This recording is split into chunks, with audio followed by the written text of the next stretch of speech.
حيث التقى منتخب جمهورية اليمن الديمقراطية ومنتخب سلطنة عمان، وقد انتهت المباراة بفوز منتخب جمهورية اليمن الديمقراطية ب5 أهداف مقابل هدف واحد.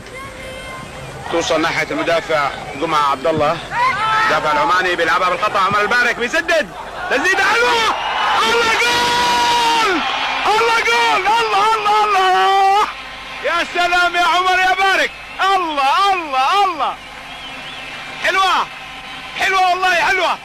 هذا أول تغيير، تلعب الكرة مع عمر البارك، عمر بيحاول يدخل منطقة الجزاء، عمر البارك بيرفعها وبيحطها، الله جول، الله جول، الهدف الثاني، الله يا سلام.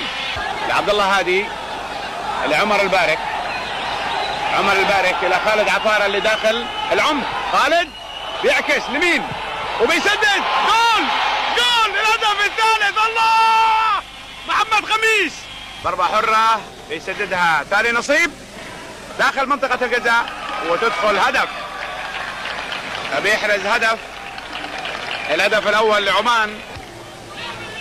محمد خميس يلعبها، منيف شايف وبتروح، السلام، الهدف الرابع، حلوة حلوة، الهدف الرابع،